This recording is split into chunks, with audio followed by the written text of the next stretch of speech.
जय माई की। हमारी आकाश गंगा में अनेकों ग्रह हैं और माना यह जाता है कि उन ग्रहों के जो 9 ग्रह हैं वे ग्रह मानव जीवन को व्यापक रूप से प्रभावित करते रहते हैं। मानव जीवन में जो सुख दुख शांति अशांति जो भी कुछ नजर आता है ये सभी प्रभाव इन 9 ग्रहों का ही होता है। इसीलिए बहुत से व्यक्ति भाग्य को प्रधानता देते हैं, परंतु कुछ ऐसे भी हैं जो ग्रहों के प्रभाव को, नक्षत्रों के प्रभाव को, भाग्य को नहीं मानते। वे केवल कर्म में यकीन रखते हैं और अपने जीवन को अपने कर्मों के द्वारा संचालित करना चाहते हैं, लेकिन उनके कर्मों को भी तो कोई संचालित करता ही है। क्या वह नवग्रहों का प्रभाव है? अगर है तो क्या उस प्रभाव को अपने प्रतिकूल अनुकूल बनाया जाता है, बनाया जा सकता है? जैसे सूर्य को मस्तिष्क का कारक माना जाता है, चंद्रमा को मन का कारक कहा गया है, जल का कारक कहा गया है, इच्छा शक्ति और फेफड़ों का लिए ये प्रभावित करने वाला ग्रह माना जाता है। मंगल को आंखों का, रक्त का और कंठ और गुदा द्वार को प्रभावित करने वाला माना जाता है। बुध के विषय में कहा गया है कि यह पाचन तंत्र को, वायु को, जीभ को, दांतों को और त्वचा को प्रभावित करता है।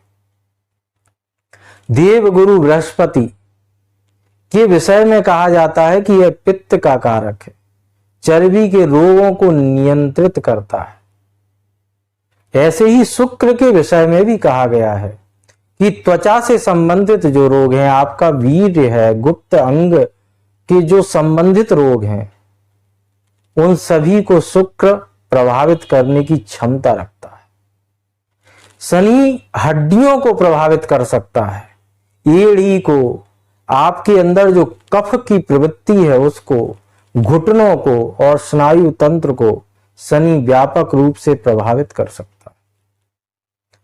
राहु का यदि अशुभ फल आपके जीवन में हो तो अतड़ियां प्रभावित होने लगती हैं। केतु यदि अशुभ फल दे रहा है तो कंठ से लेकर के हृदय तक के रोग हो सकते हैं, पैरों की समस्या हो सकती है और अन्य बहुत सारे रोग, बहुत सारे दोष, जीवन की बहुत सारी अशांति और शांति दिव्यता भी इन्हीं नवग्रहों के प्रभाव के अनुसार ही संचालित होती है। अब जो व्यक्ति नवग्रहों के प्रभाव को मानते हैं उनको भी, और जो व्यक्ति नवग्रहों के प्रभाव को नहीं मानते उनको भी इस सभी समस्याओं का सामना करना पड़ता है। जैसे धूप किसी व्यक्ति में ये नहीं देखती, सूर्य की जो धूप है, जो तपिश है, वो किसी व्यक्ति में ऐसा नहीं देखती कि वह व्यक्ति सूर्य को मानता है या नहीं मानता, वह उसके ऊपर पड़ते ही तपिश देती ही है। चंद्रमा की जो किरणें हैं, जो रश्मियां हैं, वे यह नहीं देखती कि व्यक्ति चंद्रमा को मानता है या नहीं मानता, वे उसे शीतलता देती ही हैं। उसी तरह से इन 9 ग्रहों के प्रभाव भी व्यक्ति के जीवन को प्रभावित करते ही है। तो क्या कोई ऐसा अनूठा तांत्रिक प्रयोग है, कोई ऐसी तांत्रिक विधि है, कोई ऐसा तंत्र मंत्र यंत्र का अर्चन है, कोई ऐसी एक विधि हमारे ऋषियों ने क्या निर्धारित की हुई है जिससे इन पूरे ग्रहों के अशुभ प्रभावों को दूर किया जा सके? इन ग्रहों की दृष्टि, जो पाप ग्रह हैं, जो क्रूर ग्रह हैं, इन ग्रहों की जो दृष्टि मनुष्य पर पड़ रही है उसको शुभता में परिवर्तित किया जाए। इनकी जो महादशाएं, अंतरदशाएं, प्रत्यंतर दशाएं जब मानव जीवन में आती हैं, पाप ग्रहों की, क्रूर ग्रहों की, तो वे जीवन में विनाश लाती है। उस विनाश को क्या कम किया जा सकता है? क्या ढैया और साढ़े साती में जो मानव जीवन में उथल पुथल हो रही है, उसको क्या कम किया जा सकता है? क्या उसके लिए कोई तांत्रिक अनुभूत प्रयोग है? हां, तंत्र के मनीषियों ने बड़े ही जतन से, बड़ी ही तप करके, बड़े ही यत्नों को साध करके कुछ ऐसे तांत्रिक मंत्रों की और यंत्रों की संरचना की, जिनका यदि विधिवत प्रयोग एक प्रायोगिक पद्धति के माध्यम से साधक करता है, इस पूरी साधना को साध लेता है, तो वह इन पूरे अशुभ परिणामों को अपने जीवन से काफी कुछ बहुत दूर ले जा सकता है। और उस विधि का नाम है तांत्रिक नवग्रह साधना अर्चन पद्धति। ये पूरी पद्धति इस तरह से निर्मित की गई है कि इससे जो ग्रहों के शुभ फल हैं वे तो आप तक पहुंचते ही हैं, और जो ग्रहों के अशुभ फल हैं जो आपके जीवन में विनाश को ला सकते हैं, वो सब दूर होते हैं। अगर आप किसी ग्रह के प्रभाव से रुग्ण हैं, रोगी हैं, तो वो रोग को दूर करने की जो विधि है वो इस पूरी विधि में करवाई जाती है साधक के द्वारा, और उसके लिए उसको तांत्रिक मंत्रों के जप इत्यादि करवाए जाते हैं, हवन करवाया जा सके, और अभिषिक्त जल तैयार किया जाता है। अभिषिक्त जो जल तैयार किया जाता है, इसकी भी एक पूरी विधि होती है। नाना प्रकार की औषधियां जो ग्रहों से संबंधित हैं, उन सभी के पंचांग को एकत्रित किया जाता है। जैसे जड़ है, छाल है, पुष्प है, इस पूरी जो प्रक्रिया है, इस सब की एक जो वनस्पति विज्ञान है, इसका पूरा एक ग्रहों से संबंधित जो वनस्पति विज्ञान है, उसका एक पूरा पंचांग तैयार किया जाता है। ग्रहों से संबंधित जो रत्न हैं, उन रत्नों को भी उसमें समावेश किया जाता है, और फिर विधिवत यंत्रों को अभिषिक्त करते हुए रोगी पर उस जल का प्रयोग विधिवत किया जाता है। इसकी भी पूरी एक विधि होती है। कब कितनी मात्रा में किस तरह से इस जल का प्रयोग किया जाना है, यह सब इसमें पूरा निर्धारित किया गया है। और फिर जो ग्रह नक्षत्रों से संबंधित औषधियां हैं, उन सभी का विधिवत हवन भी किया जाता है, जिससे उसकी ऊर्जा भी साधक को प्राप्त होती है। इतना सब होने के बाद भी यह देखा जाता है कि कृष ग्रह के प्रभाव से व्यक्ति के अंदर कौन कौन से रोग जन्म ले रहे हैं, कौन कौन से अंग उसके रुग्ण हो रहे हैं, चाहे वे शरीर के अंग हो, मन हो, मस्तिष्क हो, ये सभी किस ग्रह के प्रभाव से किस तरह से प्रभावित हो रहे हैं। उन सभी अंगों को विधिवत तांत्रिक मंत्रों के द्वारा न्यसित किया जाता है। जो तांत्रिक मंत्रों की ऊर्जा है, उस ऊर्जा को एकत्रित करते हुए उस अंग को पूरी ताकत दी जाती है, ऊर्जा दी जाती है। और जब इस तरह की पूरी संरचना एक पूरे तांत्रिक पद्धति के द्वारा आप तक पहुंचाई जाती है, तो उसका पूरा लाभ आपको प्राप्त होता है। और यह कोई कपोल कल्पित बात नहीं है, हमारे ऋषियों ने इसमें पर्याप्त परिश्रम किया हुआ है, पर्याप्त समय देकर के, पर्याप्त साधना करते हुए इस सब को तैयार किया हुआ है। तंत्र के जो साधक हैं, वो प्रायः ग्रह नक्षत्रों पे ज्यादा यकीन नहीं रखते, किंतु साथ ही यह भी है कि जब तांत्रिक मंत्र ग्रहों के हैं, यंत्र हैं, तो इसका संबंध भी व्यक्ति के समस्याओं से है, उनकी समस्याओं को दूर करने से है।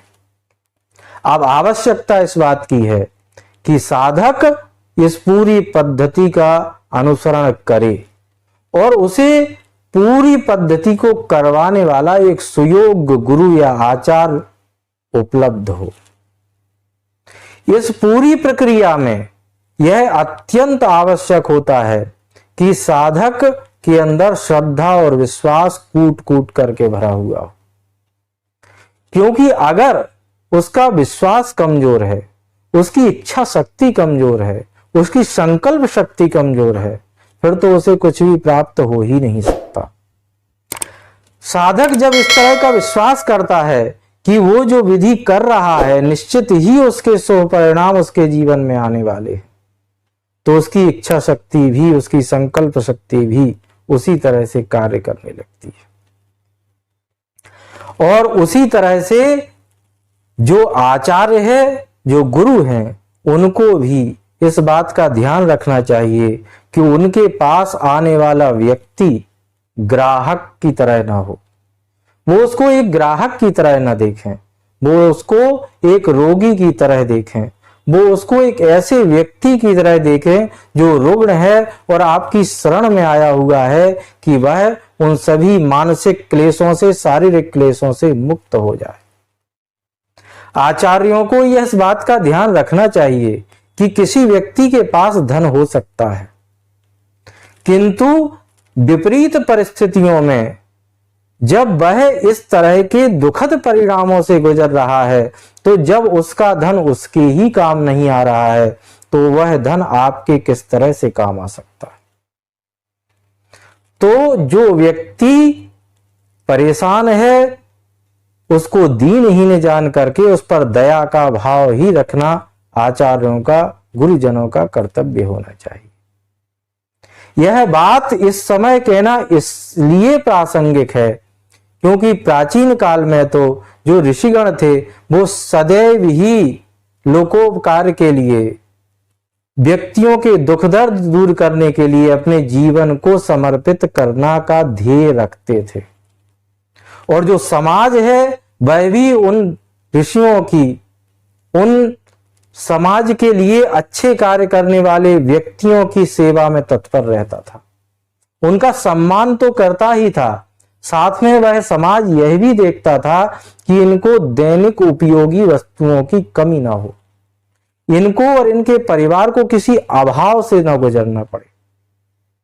वर्तमान समय में ये सभी चीजें नष्ट हो चुकी हैं। अब आज का जो समाज है वह इस तरह का कोई ध्यान रखता ही नहीं है। वह यह देखता ही नहीं है कि यदि कोई कार्य निर्लिप्त होकर के कोई मनीषी विद्वान कर रहा है तो उसकी भी कुछ आवश्यकताएं होती हैं, जिसके लिए उसे किंचित धन की आवश्यकता तो होती है। और जब समाज इस तरह से नहीं सोचता तो जो व्यक्ति है वे भी व्यावसायिक हो जाते हैं। ऐसी परिस्थिति में जो लोकोपकार के में समर्पित व्यक्ति है उसके ऊपर दोहरा वजन आ जाता है। उसे अपने परिवार को भी देखना होता है और लोकोपकार को भी देखना होता है। तो समाज को चाहिए कि यदि कोई ऐसा व्यक्ति या आचार्य या गुरु यदि इस तरह के शुभ कार्य में लगा हुआ है तो उसकी जो जरूरतें हैं उनको पूरा करने का प्रयास करे। और जो ऐसे गुरुजन हैं, जो ऐसे आचार्य हैं, जो इन पद्धतियों का उपयोग करके समाज का उपकार कर रहे हैं, उनको भी निर्लिप्त भाव से, निर्लोभ भाव से समाज की सेवा करना चाहिए। अगर ये दोनों इसी तरह से विचार करते हुए इस पूरे कार्य को साधते हैं तो निश्चित ही हमारे ऋषियों का यह प्रसाद, हमारे तांत्रिकों का यह प्रसाद आप तक पहुंचता भी है और आपके जीवन को बड़ा ही दिव्य बनाता है। जो साधक वर्ग है उसको आध्यात्मिक लाभ इस पूरे प्रयोग को करने से प्राप्त होता है। उसकी आध्यात्मिक साधना उत्तरोत्तर आगे बढ़ती है और भौतिक जीवन में भी उसे सब कुछ प्राप्त होता है। समस्त ऐश्वर्यों का वह स्वामी बन जाता है। रोग दोष उसके शरीर के समाप्त होने लगते हैं। ऐसी दिव्य इस नवग्रह, तांत्रिक नवग्रह साधना को साधना प्रत्येक साधक का अधिकार क्षेत्र में होना ही चाहिए। तो माई की कृपा से आप भी इस पूरी साधना का लाभ ले सकें, इसी कामना के साथ जय माई की।